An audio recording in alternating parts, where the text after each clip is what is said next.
నమస్కారం BTV news కి స్వాగతం. ముందుగా హెడ్లైన్స్. ముఖ్యమంత్రి చంద్రబాబు అధ్యక్షతన రాష్ట్ర మంత్రివర్గ సమావేశం ప్రారంభం. సమావేశానికి మంత్రులు, సీఎస్, ఇతర ఉన్నతాధికారులు హాజరైన వైనం. సమావేశంలో పలు కీలక అంశాలపై చర్చ.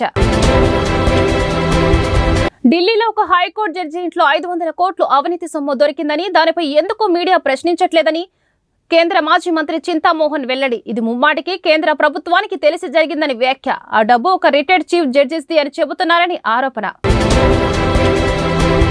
సీఎం చంద్రబాబు రాజధాని అమరావతి కోసం మరో 44,000 ఎకరాలు ఎందుకు అవసరమో చెప్పాలన్న మాజీ మంత్రి వడ్డే శోభనాద్రీశ్వరరావు. సీఎం చంద్రబాబు ఆలోచన విధానంలో మార్పు రావాలని వెల్లడి. చంద్రబాబు మళ్లీ పాత ధోరణిలోనే కొనసాగుతున్నారని వ్యాఖ్య. రేపు నగరంలో సీఎం చంద్రబాబు పర్యటన. భద్రతా ఏర్పాట్లను పరిశీలించిన కమిషనర్ ఎస్వి రాజశేఖర్ బాబు. బందోబస్తు ఏర్పాట్లపై అధికారులకు, సిబ్బందికి తగు సూచనలు జారీ. ముఖ్యమంత్రి చంద్రబాబు అధ్యక్షతన రాష్ట్ర మంత్రివర్గ సమావేశం ప్రారంభమైంది. ఈ సమావేశానికి మంత్రులు, సీఎస్, ఇతర ఉన్నతాధికారులు హాజరయ్యారు. సమావేశంలో పలు కీలక అంశాలు చర్చించారు.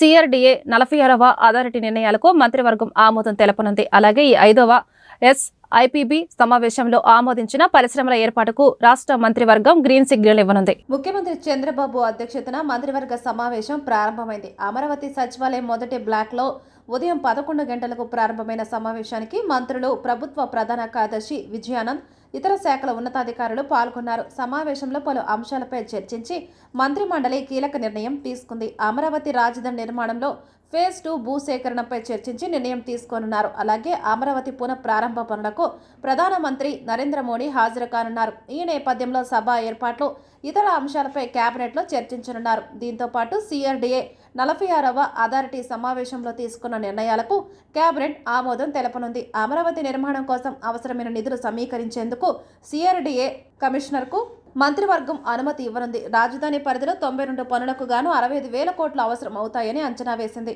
నూతన అసెంబ్లీ, హైకోర్టు భవనాల టెండర్ దక్కించుకున్న సంస్థలకు పనులు కేటాయించే ప్రతిపాదనకు మంత్రివర్గం ఆమోద ముద్ర వేయనుంది. 5వ SIPB సమావేశంలో ఆమోదించిన పరిశ్రమల ఏర్పాటుకు కేబినెట్ పచ్చజెండా ఊపే అవకాశం ఉంది. దాదాపు 30,667 కోట్ల పెట్టుబడులు, 32,133 ఉద్యోగాలు వచ్చే ప్రతిపాదనలకు రాష్ట్ర మంత్రులు ఆమోదం తెలియజేయనున్నారు. IT కంపెనీలకు నామమాత్రపు ధరకే భూ కేటాయింపు చేసే ప్రతిపాదనకు ఆమోదం తెలిపే అవకాశం ఉంది. SC వర్గీకరణ నివేదికపైన చర్చించి నిర్ణయం తీసుకునే అవకాశం ఉన్నట్లు తెలుస్తోంది.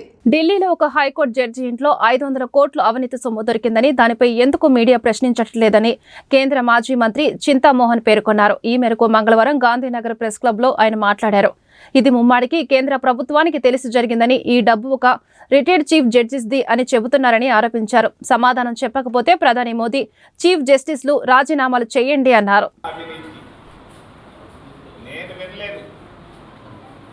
500 కోట్ల అవినీతి.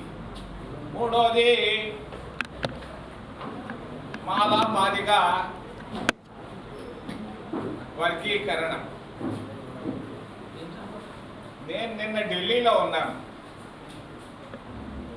గత 40 సంవత్సరాలుగా నాకు అలవాటు. అంబేద్కర్ డే రోజు పార్లమెంట్లో అంబేద్కర్ విగ్రహానికి పువ్వులు పెట్టడం నాకు అలవాటు. కారణం, అంబేద్కర్ భార్య నన్ను రాజకీయాల్లోకి తీసుకొని వచ్చింది 1984లో. దాదాపు 40 సంవత్సరాలు పూర్తి అయిపోయింది. నిన్న నేను ఇంత దూరంలో ఉండి మోడీని చూశాను. మిగిలిన నాయకులను కూడా దగ్గరుండి చూశాను. కొన్ని హిందువులు ఈరోజు ఫోటోల్లో కూడా వచ్చింది నా ఫోటో. అంబేద్కర్కి నిన్న ఒక ఆయన నిలబడి పూజ చేస్తున్నాడు. పూజ వెంకటేశ్వర స్వామి దగ్గర పోతే పూజ చేస్తుంటే నేను చూశాను. నిన్న ఒక మోడీ గారు అంబేద్కర్ కాళ్ళు పట్టుకొని పూజ చేయడం నేను చూశాను. పువ్వులు పెట్టడం చూశాను. మిగిలిన నాయకుల్ని చూశాను. అంబేద్కర్ ఒకప్పుడు 10 అడుగులు 20 అడుగులు ఎత్తుంటే అంబేద్కర్ ఈరోజు 125 అడుగులకి లేచి పైకి ఎదిగిపోయాడు. మరి ఈరోజు ఒక పేపర్ చూశాను. మొత్తం అంబేద్కరే. ఏపీ సీఎం చంద్రబాబు ఆలోచన విధానంలో మార్పు రావాలని మాజీ మంత్రి వడ్డే శోభనాధీశ్వరరావు అన్నారు. ఏ పని ఎప్పుడనే ప్రాధాన్యతలో మార్పు రావాలని చెప్పారు. చంద్రబాబు మళ్లీ పాత ధోరణిలోనే కొనసాగుతున్నారని, కార్పొరేట్లకు పెద్దపీట వేస్తున్నారని ఆయన ఆరోపించారు. ఈ మేరకు ఆయన గాంధీనగర్ ప్రెస్ క్లబ్ లో మాట్లాడారు. రాజధాని అమరావతి కోసం ఇప్పటికే 33,000 ఎకరాలు తీసుకున్నారని అన్నారు. ప్రభుత్వ భూములు కలిపి 58,000 ఎకరాలు ఉన్నాయని చెప్పారు. హైకోర్టు పరిపాలనా భవనాలు, అసెంబ్లీ, మండలి భవనాలు ఇప్పటికే నిర్మాణాలు జరిగాయని గుర్తు చేశారు. కొత్తగా అదనంగా 44,000 ఎకరాలు సమీకరించారని ప్రభుత్వం చూస్తోందని అన్నారు. ఇప్పటికీ తీసుకున్న భూములు చాలవా, ఇంకా కావాలనే ధోరణిలో ప్రభుత్వం ఉందని అన్నారు. అంబేద్కర్ రాజ్యాంగం ముఖ్యంగా చాలా ఆందోళన కలిగించే వార్తలు నిన్న మొన్న బహుశా మీరు కూడా చూసే ఉంటారు. ఇదివరకే అమరావతి రాజధాని కొరకు రైతుల నుంచి దాదాపు 33,000 ఎకరాలు తీసుకున్నారు.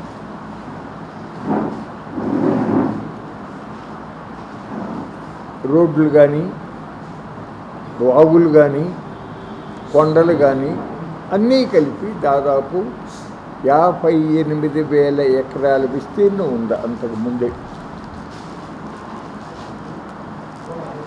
9 నవనగరాలు అన్నారు.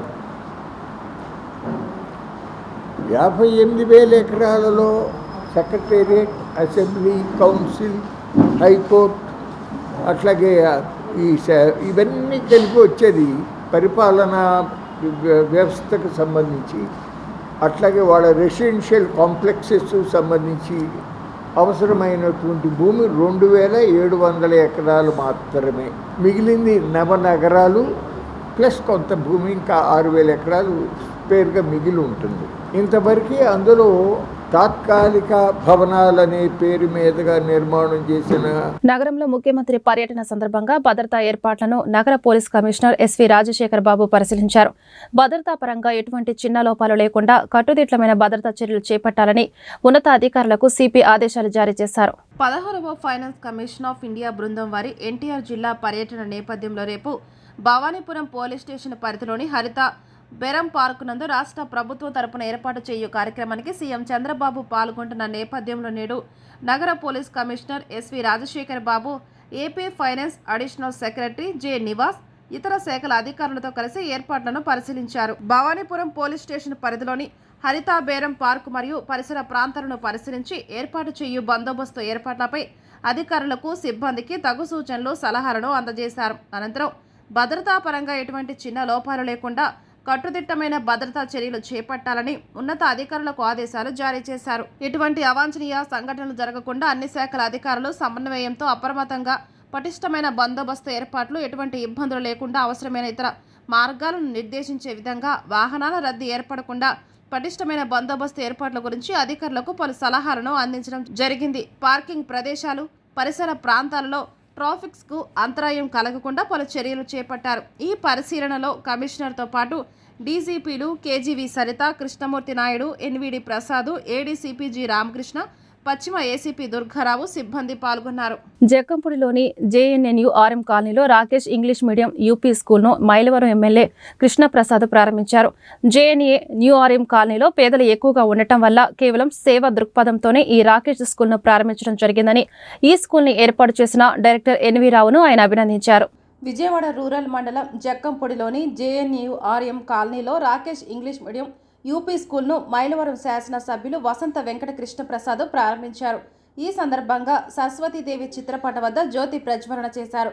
పబ్లిక్ స్కూల్ యాజమాన్యానికి ప్రత్యేకంగా శుభాకాంక్షలు తెలిపారు. విద్యార్థులకు క్రమశిక్షణ, సంస్కారంతో కూడిన అత్యుత్తమ విద్యాబోధన అందించాలని వారికి సూచించారు. అనంతరం తరాకే స్కూల్ డైరెక్టర్ ఎన్వి రావు మాట్లాడుతూ భారతదేశ మొదటి అంతరిక్ష వ్యోమగామి రాకేష్ శర్మ పేరుతో 1985లో రాకేష్ స్కూల్ను ప్రారంభించామని గుర్తు చేశారు. రాకేష్ శర్మ 2012లో విజయవాడ వచ్చినప్పుడు జక్కంపూడిలోని జేఎన్ఎన్యూఆర్ఎం కాలనీలో ఒక స్కూల్ కూడా లేదని, అందుకే తాత్కాలికంగా ప్రారంభించిన స్కూల్ ఇప్పుడు సొంత భవనంలోకి అడుగుపెట్టామని తెలియజేశారు. మేము ఇప్పుడు ప్రారంభించిన స్కూల్ మైక్రోసాఫ్ట్ కంపెనీ లాగా, యాపిల్ కంపెనీ లాగా తీర్చిదిద్దామని అన్నారు. విద్యార్థులతో సృజనాత్మకత ఆలోచనలు వెలికి తీయడానికి ఈ స్కూల్ ఎంతగానో దోహదం చేస్తుందని ఆయన తెలియజేశారు. ఈ కార్యక్రమంలో పెద్దలు Anumolu Gandhi, Krishna university M V Basaveswararao, Acharya Nagarjuna university R Sivaram Prasad తదితరులు పాల్గొని రాకేష్ స్కూల్ విశిష్టతను వారు వివరించారు.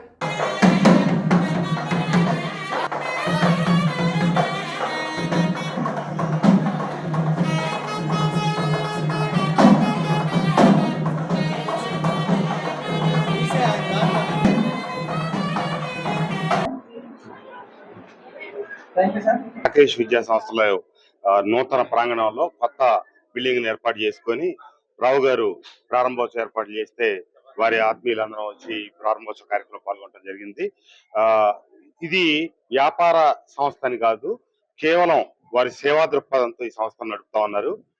ఒక లక్ష్యంతో, ఒక ఆశయంతో ఆ రోజు ఏమైతే మన ప్రదేశంలోకి రాకేష్ గారిని తీసుకొచ్చి ప్రారంభోత్సవం చేయించడం, దాన్ని వారు కొనసాగింపుగా చేస్తా ఉన్నందుకు రావు గారిని, వారి కుటుంబ సభ్యుల్ని అభినందిస్తూ, ఎందుకంటే ఇది నిరుపేదలు ఎక్కువగా ఉన్నటువంటి ప్రాంతం.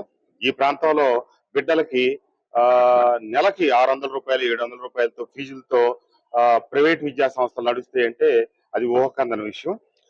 మనం అమ్మఒడి ఇస్తున్నదే అంటే ఇప్పుడు తల్లికి వందనం పేరుతో ఒక్కొక్క బిడ్డకు 15,000 ఇస్తుంటే వాళ్ళు ఫీజుల రూపాయన తీసుకుంటారు అంతకంటే తక్కువ. కాబట్టి ఇట్లాంటి దాతృత్వం కలిగిన వ్యక్తులు ఉన్నందువల్లే మన సమాజంలో ప్రభుత్వంతో పాటు వారి తోడ్పాటు కూడా ఉన్నందువల్లే మన సమాజం ముందుకు సాగుతా ఉంది. తప్పకుండా ఇలాంటి దాతలందరి సహకారంతో రాబోయే రోజుల్లో ఆంధ్రప్రదేశ్ చంద్రబాబు నాయుడు గారి నాయకత్వంలో ఉన్నతంగా ఎదగాలని, అభివృద్ధి సాధించాలని ఆకాంక్షిస్తూ రావు గారికి, వారి కుటుంబ సభ్యులకి నా శుభాకాంక్షలు.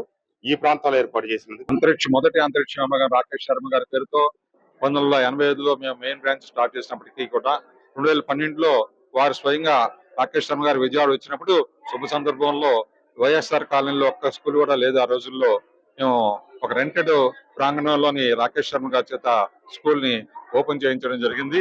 అది ఈ రోజు సొంత ప్రాంగణంలోకి మార్చుకోవడానికి సొంత భవనాన్ని నిర్మించి విద్యా బోధనకి కృషి చేస్తున్నాము. ఈ భవనం చూస్తే ఏ కార్పొరేట్ మైక్రోసాఫ్ట్ కంపెనీయో లేదంటే యాపిల్ కంపెనీలో ఉండేటట్టుగా తయారు చేశాము. ఎందుకంటే పిల్లలు ఆత్మవిశ్వాసంతో 600-700 ఫీజుతో ఇక్కడ చదువుకొని ఏ మైక్రోసాఫ్ట్ కంపెనీకి వెళ్ళినా లేకపోతే ఏ సాఫ్ట్వేర్ కంపెనీకి వెళ్ళినా ధైర్యంగా తన అభిప్రాయాన్ని చెప్పగలిగే శక్తి సామర్థ్యాలు ఒకరికి సెల్ఫ్ కాన్ఫిడెన్స్ క్రియేట్ చేయాలనే ఉద్దేశంతో ఈ స్కూల్ ని ఇంత సుందరంగా తీర్చిదిద్దడం జరిగింది. ఈ రోజు గౌరవనీయులు మన ఎమ్మెల్యే గారు వసంత కృష్ణప్రసాద్ గారు, అలాగే మా గురువులు ప్రొఫెసర్ శివరాం ప్రసాద్ గారు, రామినేని శివరాం ప్రసాద్ గారు, అలాగే బసవేశ్వరరావు గారు, మా మిత్రులు అనుమోలు గాంధీ గారు, ఇంకా తదితర పెద్దలందరూ కూడా ఇచ్చేసి ఈ రోజు ఈ కార్యక్రమాన్ని పాల్గొని ప్రారంభించిన అందరికీ ధన్యవాదాలు తెలియజేస్తున్నాను. Thank you. రాకేష్ గారితో ప్రారంభించి ఏదైతే పంటంలో ఆర్గనైజ్ చేస్తూ ఈ రోజున సామాజిక స్రోత అనేది ఇవాళ రోజున 600 రూపాయలకి విద్యార్థికి విద్యను అందించడం అనేది చాలా సామాజిక స్రోతం. అదే కాదు, ఫస్ట్ నుంచి కూడా ఎన్వి రావు గారు క్రమశిక్షణతో ప్రతి ఒక్క పనిని పట్టుకున్నప్పుడు ఆ పనిని ఏ కార్యక్రమన్నా కానీ, నేను మొదటి నుంచి నాకు 35 ఏళ్ల నుంచి పరిచయం. ఈ 35 ఏళ్ల పరిచయంలో చూసింది ఏంటంటే చాలా చిన్న స్థాయి నుంచి చక్కగా నిర్మాణాత్మకంగా ఒక క్రమశిక్షణతో కుటుంబాన్నే కాదు, తన దగ్గర విద్యార్థులను కూడా ఒక క్రమశిక్షణతో ఆర్గనైజేషన్ తో ప్రతి విషయంలోనూ కూడా సామాజిక స్పృహ ఉంది.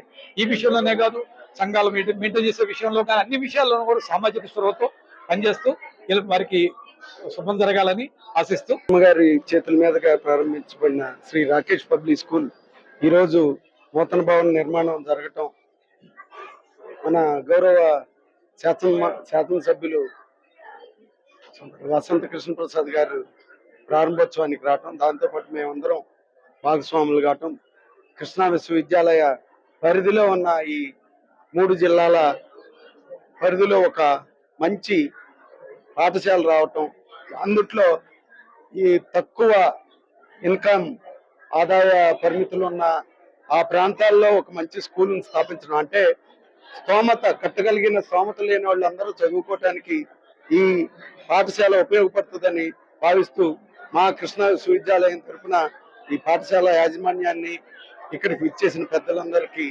ధన్యవాదాలు తెలుపుకుంటూ, ఈ పాఠశాల రాబోయే కాలంలో ఇంకా ఉన్నత తరగతుల స్థాపించాలని ఇంకెన్నో భవనాల సమూహాన్ని నిర్మించి ఈ ప్రాంత అభివృద్ధికి తోడ్పాటు అందిస్తారని రావు గారిని కోరుకుంటూ నాకు ఈ అవకాశం ఇచ్చిన రావు గారికి ధన్యవాదాలు.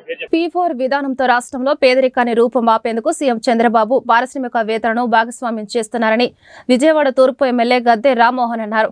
నియోజకవర్గంలోని సంపన్నులను గుర్తించి వారు ప్రజలకు సేవ చేసే విధంగా కృషి చేయడం జరుగుతుందన్నారు. విజయవాడ తూర్పు నియోజకవర్గం 21వ డివిజన్ కృష్ణలంక పాత పోలీస్ స్టేషన్ రోడ్డు చివర ప్రజా సమస్యలపై ఎమ్మెల్యే గద్దె రామ్మోహన్ పర్యటించారు. ఈ సందర్భంగా నిరుపేద కుటుంబాలకు చెందిన 2 పార్టీ కార్యకర్తలకు బడ్డీ కొట్టు, ప్లాట్ఫారం రిక్షా పంపిణీ చేశారు. అనంతరం గద్దె రామ్మోహన్ మాట్లాడుతూ రాష్ట్రాన్ని అభివృద్ధి పదంలో నడిపేందుకు కూటమి ప్రభుత్వం కృషి చేస్తుందన్నారు. మన భవిష్యత్తు కోసం ప్రభుత్వానికి ప్రజలు అండగా నిలబడాలని కోరారు. P4 విధానంతో పేదలకు అండగా నిలిచే కార్యక్రమాన్ని సీఎం చంద్రబాబు చేపట్టారని, ఆయన పిలుపుతో ఎంతో మంది పారిశ్రామికవేత్తలు ముందుకు వస్తున్నారని చెప్పారు.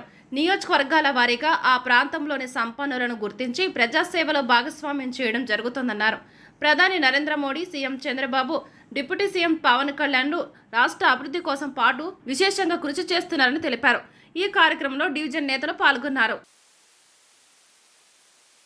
95వ సంవత్సరంలో నారా చంద్రబాబు నాయుడు గారు మొట్టమొదటిగా ముఖ్యమంత్రి అయినప్పుడు జన్మభూమి శ్రమదానం అనే కార్యక్రమాలు చేపట్టి రాష్ట్రంలో మారుమూల ప్రాంతాలు సైతం ఒక మొక్కలు పెంచడం కానీ, రోడ్ల నిర్మాణం కానీ, లేకపోతే స్కూల్స్ అన్నీ కూడా అక్కడ ఎవరైతే పూర్వ విద్యార్థులు ఉన్నారో ఆ స్కూల్లో చదివిన విద్యార్థులందరికీ చైతన్యం కలిగి వాళ్ళకి స్ఫూర్తి ఇవన్నీ కూడా కలిగించి వాళ్ళందరూ కూడా వాళ్ళ ఊళ్ళో వచ్చి ఆ స్కూల్స్ని బాగు చేసేటట్టుగా కార్యక్రమాలు చేసానికి ఒకసారి మనం మర్చిపోలేము. సో ఆ విధానంలో ఈ రోజున P4 అనే కార్యక్రమంతో ఎవరైతే ఈ ఆంధ్ర రాష్ట్రంలో చదువుకుని ఉన్నత స్థితికి వెళ్ళి మంచి మంచి కార్పొరేట్ కంపెనీలు పెట్టి ఆ కంపెనీల్లో వేలాది మందికి ఉపాధి కల్పిస్తూ లాభాలు ఆర్జించిన వారు ఒక కంపెనీ ఉపాధి కల్పించడమే కాదు, తోటి మనిషికి మీరు సహాయం పడాలని చెప్పి వాళ్ళకి ఆలోచన కలిగింపజేసి ఇవాళ ఏ నియోజకవర్గం వెళ్ళినా కూడా ఆ నియోజకవర్గంలో ఎవరైతే ఆ ప్రాంతంలో నుంచి ఒక మంచి వ్యక్తులుగా లేకపోతే ఒక సంపన్న పరులుగా ఎదిగారో వాళ్ళందరికీ ఆలోచన వచ్చి వాళ్ళే వచ్చి ఇవాళ నారా చంద్రబాబు నాయుడు గారు ఊరు వస్తే వాళ్ళు వచ్చి మా గ్రామంలో కొన్ని కుటుంబాలు మాకు ఇవ్వండి, మేము ఆ కుటుంబాలను దత్తత చేసుకుని దాంట్లో పిల్లల చదువులు కానీ లేకపోతే ఆ కుటుంబంలో ఉపాధి కోసం వాళ్ళ చిన్న వ్యాపారాలు పెట్టుకుని మేము పెట్టుబడులు కానీ. కార్పొరేటర్గా, డిప్యూటీ మేయర్గా, ఫ్లోర్ లీడర్గా, పశ్చిమ నియోజకవర్గ ఎమ్మెల్యేగా, సిపిఐ నగర కార్యదర్శిగా కాకర్లపూడి సుబ్బరాజు విజయవాడ నగర అభివృద్ధికి చేసిన కృషి శ్లాఘనీయమని సిపిఐ నగర కార్యదర్శి జి కోటేశ్వరరావు కొనియాడారు. నగర అభివృద్ధికి కమ్యూనిస్టు పార్టీకి సుబ్బరాజు లేని లోటు తీరినదని అన్నారు. సుబ్బరాజు సేవలను స్ఫూర్తిగా తీసుకుని పేదల సమస్యల పరిష్కారం కోసం విజయవాడ నగర సమగ్ర అభివృద్ధి కోసం పనిచేస్తామని జి కోటేశ్వరరావు చెప్పారు. సిపిఐ నగర మాజీ కార్యదర్శి, మాజీ ఎమ్మెల్యే కె సుబ్బరాజు 4వ వర్ధంతి కార్యక్రమాన్ని మంగళవారం 1 టౌన్ లెనిన్ భవన్లో నిర్వహించారు. సుబ్బరాజు చిత్రపటానికి జి కోటేశ్వరరావు పూలమాల వేసి నివాళులర్పించారు. ఈ సందర్భంగా ఆయన మాట్లాడుతూ నగరంలో కొండ ప్రాంతాలలో మౌలిక సదుపాయాల కల్పనకు ఇళ్ల పట్టాలు ఇప్పించడంలో సుబ్బరాజు చేసిన సేవలు ఎప్పటికీ మరువలేనివన్నారు. ముఖ్యంగా సింగ్ నగర్, పాయకాపురం, నూజివీడు రహదారి ప్రాంతాల అభివృద్ధిలో కీలకమైన సింగ్ నగర్ ఫ్లైఓవర్ నిర్మాణం ఎమ్మెల్యేగా సుబ్బరాజు, నాటి మేయర్ టీం వెంకటేశ్వరరావు కృషి వల్లే సాధ్యమైందని చెప్పారు. నాడు రాష్ట్ర ప్రభుత్వం ఆస్తి పన్ను పెంచిన నగర ప్రజలపై భారం పడుతుందని, ప్రభుత్వ నిర్ణయాన్ని అమలు చేయబోమని కార్పొరేషన్ తిప్పి పంపడంలోనూ సుబ్బరాజు కీలక భూమిక పోషించారని తెలిపారు. విద్యార్థి ఉద్యమ నాయకుడిగా, కమ్యూనిస్టు పార్టీ నగర కార్యదర్శిగా నగరంలో పార్టీ బలోపేతానికి ఆయన ఎనలేని సేవలు అందించారని గుర్తు చేశారు.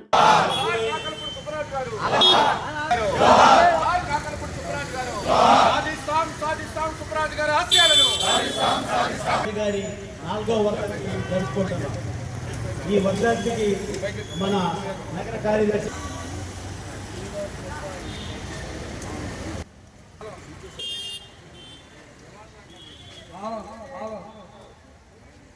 జోహార్ కామ్రేడ్ కాకర్ల సుబ్బరాజు గారు, జోహార్ కాకర్ల సుబ్బరాజు గారు, జోహార్ కామ్రేడ్ సుబ్బరాజు గారు, జోహార్ కామ్రేడ్ సుబ్బరాజు గారు, జోహార్ సుబ్బరాజు గారు, జోహార్ కామ్రేడ్ సుబ్బరాజు గారు.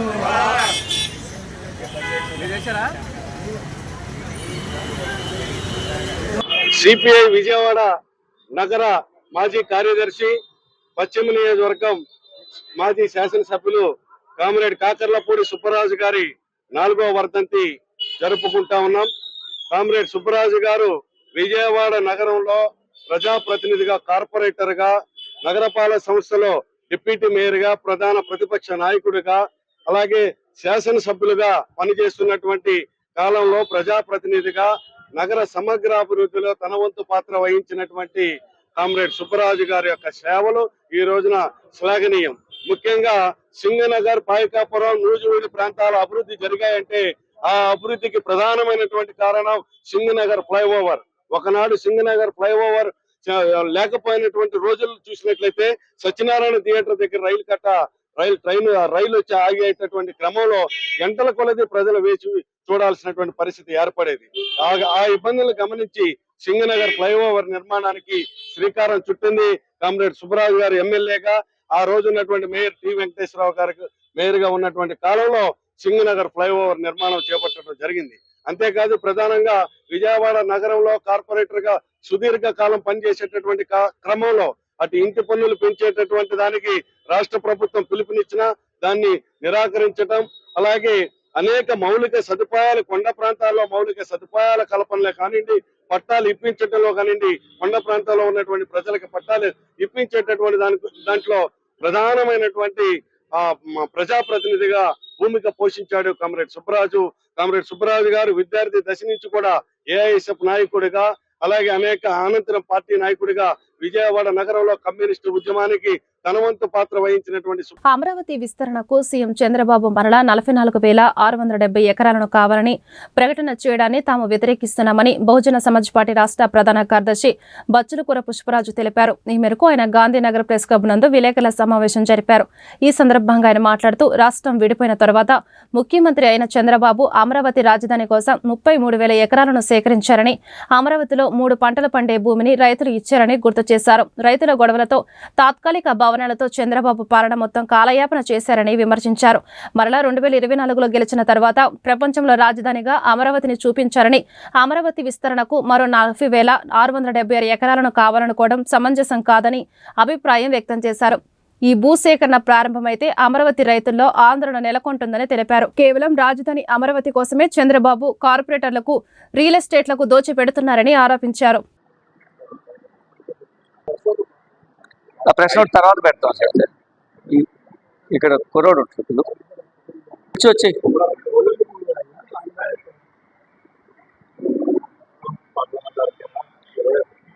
వాడి శివుడు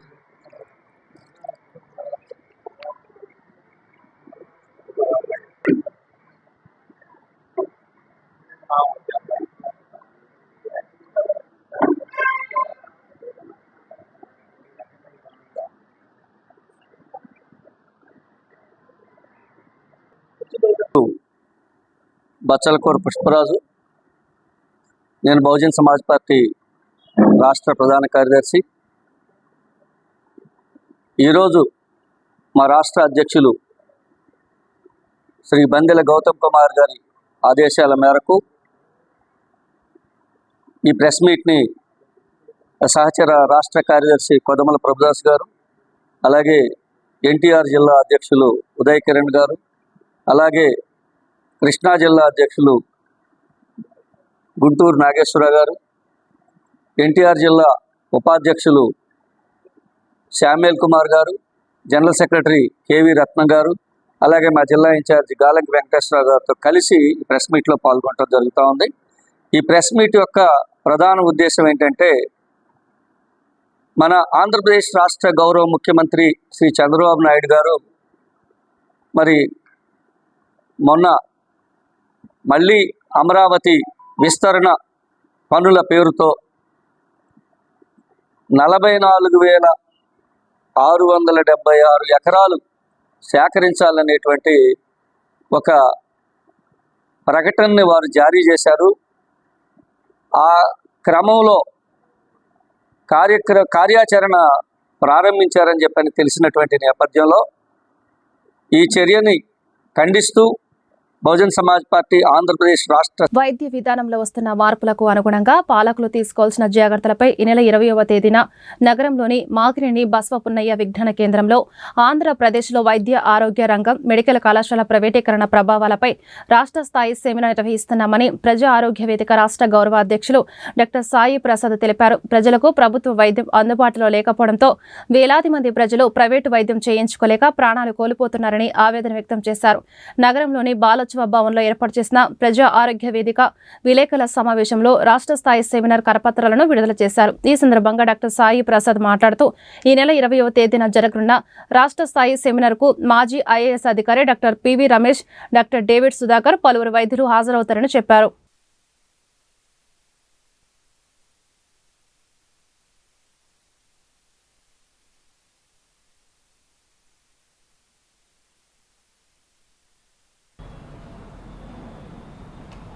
ఆరోగ్య పరిస్థితికి చాలా ఇబ్బందికరంగా ఉంటుంది. మన రాష్ట్రంలో కానీ లేకపోతే మన దేశ పరిస్థితుల్లో కానీ చాలా ఇబ్బందిగా ఉంటుంది. దాదాపు ప్రజలు వాళ్ళకి వైద్య అవసరాల కోసం దాదాపు 70-80% తమ జేబులోంచి ఖర్చు పెట్టుకోవాల్సిన పరిస్థితి ఉన్నది. రకరకాల స్కీమ్స్ ఉన్నాయి. ఉదాహరణకి ఆయుష్మాన్ భారత్ కానీ లేకపోతే మన ఆరోగ్యశ్రీ కానీ ఉన్నాయి. మనం గత కాలంలో చూసాం. మనం ఆయుష్మాన్ అయితే మామూలుగా అంచనాల ప్రకారం అయితే మనిషికి పర్ హెడ్ 200 రూపీస్ మాత్రమే వస్తుంది. కానీ అందులో చూస్తే మనకి 5 lakhs వస్తుంది ఇట్లా అని చెప్పేసి అంటున్నారు. అలాగే మామూలుగా ఆరోగ్యశ్రీ పథకాన్ని మనం చూసాం. గత కొన్ని సంవత్సరాలుగా చూస్తున్నాము. ఆరోగ్యశ్రీ గురించి ప్రచారం అయితే జరుగుతుంది. బడ్జెట్ అలొకేషన్ అయితే కూడా ఒక్కోసారి ఆగిపోతున్నాయి. ప్రైవేట్ హాస్పిటల్స్ కానీ ఆరోగ్యశ్రీ లింక్డ్ హాస్పిటల్స్ కానీ అవన్నీ ఆపేయడం అన్నీ జరుగుతున్నాయి. మధ్యలో సేవలు ఆపేస్తామని వాళ్ళు నిరసనలు చేయడం ఇలాంటివి కూడా జరుగుతున్నాయి. కొన్ని చోట్ల ఆరోగ్యశ్రీలో చికిత్సలో కూడా ఇబ్బందులు అవుతున్నాయని మనం పేపర్లు మనం చూస్తూ ఉన్నాము. మనకు సమాచారం కూడా వస్తూ ఉంటుంది.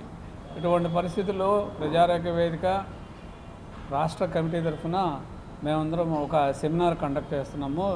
20వ తారీఖు ఏప్రిల్ 2025న రైట్ టు హెల్త్ యాక్టు, అలాగే పబ్లిక్ ప్రైవేట్ పార్ట్నర్షిప్ని కాకుండా మామూలుగా గవర్నమెంటే అన్ని కాలేజెస్ కానీ హాస్పిటల్స్ కానీ ప్రభుత్వంలోనే ఉండాలని చెప్పేసి మేము ఒక సెమినార్ స్టేట్. నగరంలోని మాచవరం ఆంజనేయ స్వామి గుడి వద్ద మాచవరం యూత్ ఆధ్వర్యంలో 134వ అంబేద్కర్ జయంతి వేడుకలు ఘనంగా జరిగాయి. డాక్టర్ బిఆర్ అంబేద్కర్ ఒక జాతికో మతానికో చెందినవాడు కాదని ప్రతి ఒక్కరిని జ్ఞానంతో చైతన్యవంతులుగా మార్చిన వ్యక్తి అని tribal commissioner C Anand Manikumar, state tribal corporation MD G Ratan Raju కొనియాడారు. ప్రపంచ దేశాలను జ్ఞానం వైపు నడిపించిన యోధుడు, విద్యావేత్త డాక్టర్ బిఆర్ బాబాసాహెబ్ అంబేద్కర్ అని ప్రశంసించారు. డాక్టర్ బాబాసాహెబ్ అంబేద్కర్ జయంతిని పురస్కరించుకొని మాచవరం ఆంజనేయ స్వామి గుడి వద్ద మాచవరం యూత్ ఆధ్వర్యంలో 134వ అంబేద్కర్ జయంతి వేడుకలు ఘనంగా జరిగాయి. ఈ వేడుకలకు ముఖ్య అతిథులుగా tribal commissioner C Anand Manikumar, state tribal corporation MD G Ratan Raju, SV railway deputy superintendent of police Kanaparthi Murali, దళిత నాయకులు రామారావు పాల్గొన్నారు. ఈ నేపథ్యంలో ప్రభుత్వ సహకారంతో అంబేద్కర్ భవన్లో నూతనంగా ఏర్పాటు చేసిన లైబ్రరీ హాల్ను ప్రారంభించారు. ఈ సందర్భంగా వారు మాట్లాడుతూ మాచవరం యూత్ ఆధ్వర్యంలో అంబేద్కర్ జయంతి వేడుకలను ప్రతి సంవత్సరం ఘనంగా నిర్వహిస్తున్నారని, ప్రపంచ దేశాలను జ్ఞానం వైపు నడిపించిన యోధుడు, విద్యావేత్త డాక్టర్ బిఆర్ బాబాసాహెబ్ అంబేద్కర్ అని కొనియాడారు. 134వ అంబేద్కర్ జయంతి వేడుకలను పురస్కరించుకొని యువత మొత్తం ఒకే తాటిపైకి వచ్చి వేడుకలను ఘనంగా నిర్వహించడం అభినందనీయమన్నారు. డాక్టర్ బిఆర్ అంబేద్కర్ ఒక జాతికో మతానికో చెందినవాడు కాదని ప్రతి ఒక్కరిని జ్ఞానంతో చైతన్యవంతులుగా మార్చిన వ్యక్తి అని ప్రశంసించారు. మాచవరం యూత్ అంబేద్కర్ ఆశయాలకు అనుగుణంగా అందరినీ చైతన్యపరిచే విధంగా వేడుకలు నిర్వహించడం అభినందనీయమన్నారు. సమాజంలో యువత చైతన్యవంతంగా ముందడుగు వేయడానికి ప్రభుత్వం నుంచి అలాగే తమ వంతు సహాయ సహకారాలు అందిస్తామని పేర్కొన్నారు.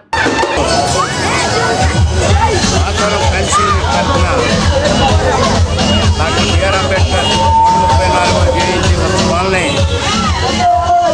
ఘనంగా జరుపుకోవడానికి ఆర్థికంగా ప్రోత్సహించినటువంటి పురప్రముఖులకి, పెద్దలకి, ప్రతి ఒక్కరికి మాత్రం తరఫున జైవీరులు. ఈ గ్రామంలో మొట్టమొదట అంబేద్కర్ గారికి 1990లో భారతరత్న జన్మించిన సందర్భంగా ఆయన యొక్క అంబేద్కర్ స్టాచ్యూని ప్రారంభించి ఇంతకు మించిన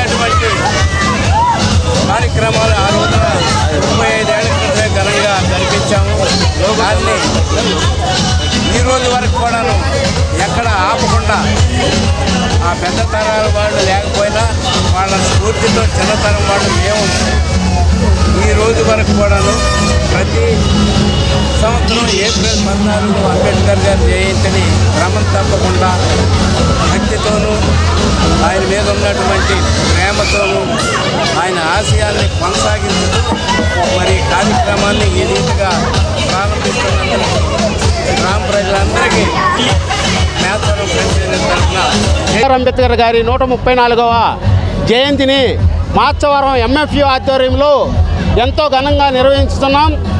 ఈ యొక్క బాబాసాహెబ్ డాక్టర్ బిఆర్ అంబేద్కర్ గారి జయంతి వేడుకలకు మార్చవరం ఎంఎఫ్యూలో మాకు సపోర్ట్ చేసిన, ఆర్థికంగా సపోర్ట్ చేసిన ప్రతి ఒక్కరికి కూడా హృదయపూర్వక జైభీములు. అలాగే ఈ యొక్క కార్యక్రమం ఎటువంటి ఇది లేకుండా పోలీసు వారు మాకు ఎంతో పర్మిషన్ ఇచ్చినందుకు వారికి కూడా హృదయపూర్వక జైభీములు తెలుస్తాం. ఈ యొక్క కార్యక్రమానికి అందరూ సపోర్ట్ చేయమని ఇచ్చేస్తాం. విజయవాడ నగరంలో పాదాచారుల కోసం ఫుట్పాత్లు నిర్మించారని టాక్స్ పేయర్స్ అసోసియేషన్ అధ్యక్షులు వి సాంబరెడ్డి, కార్యదర్శి ఎంవి ఆంజనేయులు డిమాండ్ చేశారు.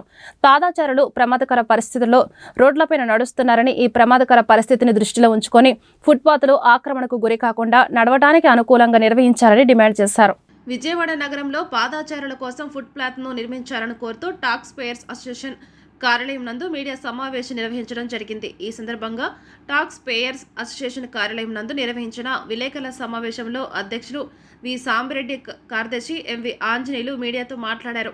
విజయవాడ నగరంలో పాదాచారుల కోసం ఫుట్పాత్లు నిర్మించాలని విజయవాడ నగర కమిషనర్ ఒక మెమోరాండాన్ని సమర్పించినట్లు తెలిపారు. నగరంలో ట్రాఫిక్ పరిస్థితి ఆందోళనకరంగా తయారైందన్నారు. వాహనాల మధ్య మనుషులు నడుస్తున్నారా లేక మనుషుల మధ్య వాహనాలు నడుస్తున్నాయా అన్న విధంగా రోడ్లు తయారయ్యాయని వాపోయారు. పాదాచారులు ప్రమాదకర పరిస్థితుల్లో రోడ్లపైన నడుస్తున్నారని, అధికార యంత్రాంగం సైతం హెల్మెట్లు లేని వారిపైన కేంద్రీకరించి పనిచేస్తుందే తప్ప వాహనాల మధ్య ప్రాణాలు అరచేతిలో పెట్టుకుని నడిచి వెళ్లే వారికి సౌకర్యాలు కల్పించడంపై కేంద్రీకరించడం లేదని విమర్శించారు. ఈ ప్రమాదకర పరిస్థితిని దృష్టిలో ఉంచుకొని నగరంలో తక్షణమే ఫుట్పాత్లు నిర్మించాలని, అవి ఆక్రమణకు గురి కాకుండా నడవటానికి అనుకూలంగా నిర్వహించాలని డిమాండ్ చేశారు. పిల్లలు, వృద్ధులు నడవడం అనేటువంటిది చాలా బాధాకరంగా తయారైంది. అసలు సాధారణంగా మామూలు ప్రజలు కూడా కొన్ని పదార్థ పరిస్థితి ఎలా ఉంది అని చెప్పానంటే, వాహనాల మధ్య జనం నడుస్తున్నారా, జనం మధ్య వాహనాలు నడుస్తున్నాయా అన్నట్టుగా తయారైంది. అయితే రోజున అధికార యంత్రాంగం ఎంతసేపుడికి హెల్మెట్లు ఉన్నాయా లేవా, హెల్మెట్లు లేకపోతే ప్రమాదం జరుగుతుంది అనేటువంటి ఆలోచన ధోరణిలోనే ఉన్నారు తప్ప, రోడ్డు మీద నడిచెళ్ళేటువంటి వాడు ఏ వాహనం తగిలితే వాడికి ప్రమాదం జరగదు. కాబట్టి ఈ ఆలోచన అసలు లేదు. వాళ్ళకి సౌకర్యం కల్పించాలి అనేటువంటి ఆలోచనే ఈ రోజున ఈ పాలకులు అనేటువంటి వాళ్ళు చేయటం లేదు. ఇది చాలా దుర్మార్గమైనటువంటి విషయం. ముఖ్యంగా పాదచారులకి సేఫ్టీగా వెళ్ళడానికి హక్కులు ఉన్నాయి. అది వీళ్ళకి దృష్టికి తెలుసునో లేదో తెలియదు. సుప్రీంకోర్టు జడ్జిమెంట్ ఉంది. ఆర్టికల్ 21 ప్రకారం వాళ్ళకి జీవించే హక్కు ఉంది పాదచారులకి అని చెప్పని సుప్రీంకోర్టు ఏనాడో జడ్జిమెంట్ ఇచ్చింది. అయినా సరే వీళ్ళకి అవేవీ పట్టవు. కాకపోతే ఊరంతా మాత్రం స్పీడ్ బ్రేకర్లు వేసేస్తున్నారు తప్ప ఎక్కడ. వార్తలు ముగించే ముందు హెడ్లైన్స్ మరొకసారి. ముఖ్యమంత్రి చంద్రబాబు అధ్యక్షతన రాష్ట్ర మంత్రివర్గ సమావేశం ప్రారంభం. సమావేశానికి మంత్రులు, సీఎస్, ఇతర ఉన్నతాధికారులు హాజరైన వైనం. సమావేశంలో పలు కీలక అంశాలపై చర్చ. ఢిల్లీలో ఒక హైకోర్టు జడ్జి ఇంట్లో 500 కోట్లు అవినీతి సొమ్ము దొరికిందని, దానిపై ఎందుకు మీడియా ప్రశ్నించట్లేదని కేంద్ర మాజీ మంత్రి చింతామోహన్ వెల్లడి. ఇది ముమ్మాటికి కేంద్ర ప్రభుత్వానికి తెలిసి జరిగిందని వ్యాఖ్య. ఆ డబ్బు ఒక రిటైర్డ్ చీఫ్ జస్టిస్ది అని చెబుతున్నారని ఆరోపణ. సీఎం చంద్రబాబు రాజధాని అమరావతి కోసం మరో 44,000 ఎకరాలు ఎందుకు అవసరమో చెప్పాలన్న మాజీ మంత్రి వడ్డే శోభనాద్రీశ్వరరావు. సీఎం చంద్రబాబు ఆలోచన విధానంలో మార్పు రావాలని వెల్లడి. చంద్రబాబు మళ్లీ పాత ధోరణిలోనే కొనసాగుతున్నారని వ్యాఖ్య. రేపు నగరంలో సీఎం చంద్రబాబు పర్యటన. భద్రతా ఏర్పాట్లను పరిశీలించిన కమిషనర్ ఎస్వి రాజశేఖర్ బాబు. బందోబస్తు ఏర్పాట్లపై అధికారులకు, సిబ్బందికి తగు సూచనలు జారీ. ఈ వార్తలు ఇంతటితో సమాప్తం. నమస్కారం.